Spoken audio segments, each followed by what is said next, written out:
Hi అండి అందరికీ. ఈ వీడియో స్కిప్ చేయకుండా పూర్తి వీడియో అయితే చూసేసేయండి. అలాగే మీ పిల్లలకి స్నాక్స్ బాక్స్ హెల్తీగా ఇలా చేసేసి పెట్టండి. చాలా అంటే చాలా టేస్టీగా ఉంటాయి ఈ లడ్లు. స్కిప్ చేయకుండా పూర్తి వీడియో అయితే చూసేసేయండి. ఇంకా వీడియోలోకి ఎటువంటి నట్స్ ఉపయోగించకుండా మన ఇంట్లో ఉన్న వాటితోనే ఇంగ్రీడియంట్స్ తోటి చాలా టేస్టీగా సింపుల్గా అయితే చేసేసుకోవచ్చు. మీ పిల్లల స్నాక్స్ బాక్స్లో అయితే ఈజీగా క్విక్గా అయిపోయే హెల్తీ లడ్డు అండి. మనం శనగగుళ్ళు ఏ కప్పుతో తీసుకున్నామో ఆ కప్పుతోటి ఈ 4 ఇంగ్రీడియంట్స్ అయితే తీసేసుకోవాలి. అవి మెజర్మెంట్స్ అండి. ఇంకా చక్కగా ఇవన్నీ ఒక కళాయి పెట్టేసుకొని స్టవ్ ఆన్ చేసేసుకొని ముందు పల్లీలు అయితే వేయించుకోండి. లో ఫ్లేమ్లో చక్కగా వేయించుకోండి. లో ఫ్లేమ్లో వేయించుకుంటే లోపల వాటికి వేగి చక్కగా టేస్ట్ అనేది చాలా బాగుండిద్ది. అందుకనేసి ముందైతే శనగగుళ్ళు అయితే వేయించుకుంటున్నాను. లో ఫ్లేమ్లో చక్కగా వేయించుకుంటే లోపల వాటికి వేగి టేస్ట్ బాగుంటుంది. ఇలానే కల తిప్పుకుంటూ వేయించుకుంటూ ఉంటే మంచిగా టేస్ట్ బాగుండిద్ది. ఇంకా ఇవి వేగిన తర్వాత ఒక గిన్నెలో అయితే తీసేసుకోవాలి. ఇంకా తరువాత మనకి మినపగుళ్ళు పప్పైనా వాడుకోవచ్చు, మినపగుళ్ళైనా వాడుకోవచ్చు. నా దగ్గర మినపప్పు లేవనేసరికి పొట్టు మినపప్పు లేవు అనేసరికి ఇంకా మినపగుళ్ళు అయితే పోసేసుకున్నాను. అదే కప్పుతోటి కళాయిలో అయితే పోసేసుకున్న తర్వాత లో ఫ్లేమ్లో పెట్టేసుకొని కల తిప్పుకుంటూ ఉండాలండి. కల తిప్పుకునే దాంట్లోనే ఉంటుంది మన టేస్ట్, లడ్డు టేస్ట్ అనేది.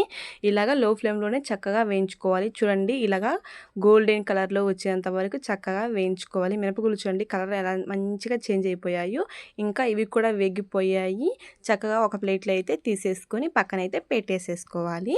తరువాత ఇంకా పెసరపప్పు అదే కప్పుతోటి పెసరపప్పు అయితే తీసుకున్నాను. పొట్టుపప్పు ఉన్నాయి.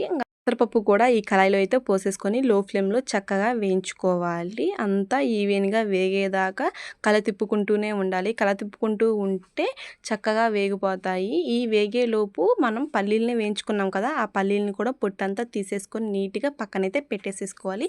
ఈ లోపల పెసరపప్పు కూడా చక్కగా వేగిపోతూ ఉంటాయి. కలర్ చూడండి అలా మంచిగా మారిపోయాయి. ఈ మినపప్పు పెసరపప్పు వేగేటప్పుడు మంచి స్మెల్ అయితే వస్తాయి. వేగినాయో లేదో తెలియటానికి మంచి స్మెల్ అయితే వస్తాయి. ఇంకా మనం నోట్లో వేసుకుంటే అవి మనకి క్రంచీగా అనేది తగులుతాయి. అప్పుడు మనకి మంచిగా వేగినట్లు. ఇంకా ఇవి కూడా తీసుకొని పక్కన పెట్టేసుకున్న తర్వాత పుట్నాల పప్పు అంటే శనగపప్పు కూడా కళాయిలో అయితే వేసేసుకొని చక్కగా వేయించుకోవాలి. 5 మినిట్స్ వేయించుకుంటే సరిపోతుంది. ఇవి ఇంకా ఊరక అలాగా ఉదరాబదరాగా వేయించుకుంటే సరిపోతుంది. ఈ 4టిని ఒక ప్లేట్లో అయితే పోసేసుకోండి. ఇవి ప్లేట్లో పోసేసుకొని పక్కన పెట్టేసుకొని చల్లార్చుకోవాలి. ఈ లోపల అయితే నేను చిన్న కప్పు అయితే తీసుకున్నాను. 1/2 కేజీ బెల్లం అయితే సరిపోయిద్ది వీటికైతే. మీరు ఇంకా 2 కప్పులు ఎగస్ట్రా అయితే తీసుకుంటే 1/2 కేజీ అయితే సరిపోయిద్ది బెల్లం అయితే.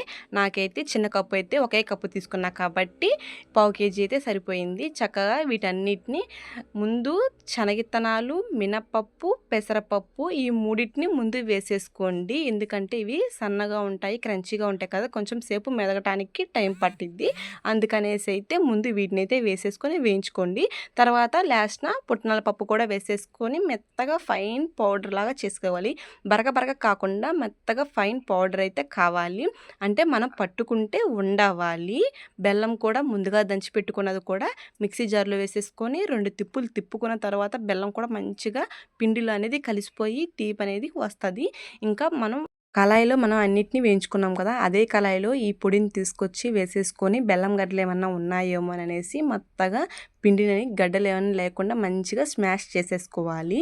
ఇలా స్మాష్ చేసుకుంటే చూడండి పిండి ఇలా వండవాలి. పిండి ఇలా వండైతే పట్టుకుంటే నెయ్యి అనేది తక్కువ క్వాంటిటీలో పట్టుద్ది. కొంతమందికి నెయ్యి తినటం వల్ల ర్యాషెస్ అలా వస్తుంటాయి. నెయ్యి గిట్టని వాళ్ళు మనం బెల్లం వేసుకుంటున్నాం కదా, దీంట్లో ముందు జస్ట్ పిండి అయితే వేసేసుకొని బెల్లాన్ని దంచుకొని గ్లాసు వాటర్ అయితే పోసేసుకొని బెల్లం కరిగిన తర్వాత చక్కగా ఈ పిండిలో అయితే ఆ బెల్లం నీళ్ళు అయితే పోసేసుకొని వండ అయితే చేసేసుకోవచ్చు. నెయ్యి గిట్టని వాళ్ళైతే ఇంకా నేనైతే 3 స్పూన్స్ నెయ్యి అయితే పట్టేసింది. ఇంత పిండికి అయితే చక్కగా అయితే మొత్తం నెయ్యి అంతా కలిసేలాగా వండైతే చేసేసుకుంటున్నాను. మీకు నచ్చినంత వండైతే చేసేసుకోండి. నేనైతే సున్నుండలాగా మీడియం వండైతే చేసేసుకున్నాను. ఫస్ట్ వండైతే సరిగ్గా చేతికైతే రాలేదు. తర్వాత నెక్స్ట్ వండైతే మంచిగా వచ్చింది.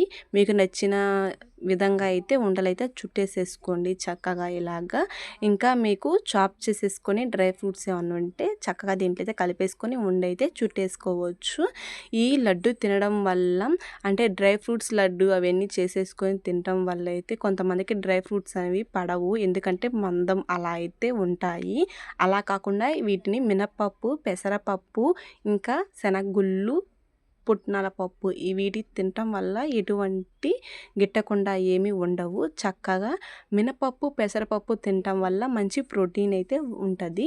మనం రోజు తినటానికి అవ్వదు కాబట్టి వాటిని ఇలాగ లడ్లు అయితే చేసేసుకొని రోజుకొక లడ్డు అయితే తింటే శనగుళ్ళు తినటం వల్ల బ్లడ్ అయితే మంచిగా పట్టిద్ది. వీటి వల్ల ఎటువంటి గిట్టకపోవటం అవి ఏమి ఉండవు. ఇలా ఈజీగా ఇంట్లో ఉన్న ఇంగ్రీడియంట్స్ తోటి చక్కగా అయితే ఉండలైతే చేసేసుకొని ఈ లడ్లు అయితే చాలా టేస్టీగా ఉన్నాయి. మా పాప తినదో అనుకున్నాను, చాలా అంటే చాలా ఇష్టంగా తిన్నది.